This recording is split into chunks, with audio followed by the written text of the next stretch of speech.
De bal leidt bij de gemeente.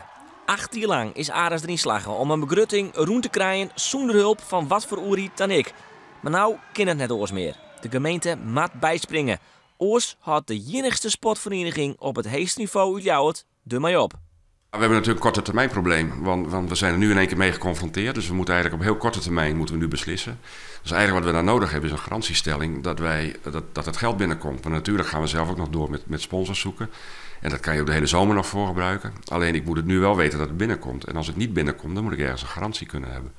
En daar zijn we nu met de gemeente over in gesprek als zij ons daar eenmalig voor kunnen helpen. Want ja, wij hopen dat het na het komende seizoen in elk geval ook de nieuwe sporthal klaar is. En dan groei je uit jezelf wel weer groter. Want dan heb je veel betere faciliteiten voor je sponsors.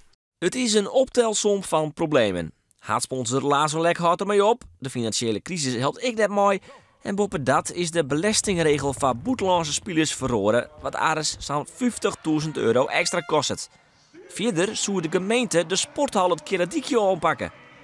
We zijn al, ik denk 5, 6 jaar aan het vragen aan de gemeente om alsjeblieft de Kalverdijkje te upgraden, om het zo maar te zeggen. Een echte topsporthal zou je er nooit van kunnen maken. Dat is gewoon het omveld niet mogelijk. Dat hebben we ook niet nodig. Maar we willen wel graag gewoon betere faciliteiten hebben. Je zit als sponsor bij ons met je kont op een houten bank, zeg we altijd maar. Dan leggen we er nog wel een kussentje voor in. Maar dat is ook alles wat we kunnen bieden. En dat is, in deze tegenwoordige tijd moet dat gewoon anders. Kees is de gemeente Ljouwert is ambitieloos op het gebied van topsport. Ja.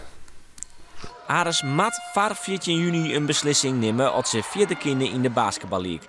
De gemeente Ljouwert wil voor eerst net reageren.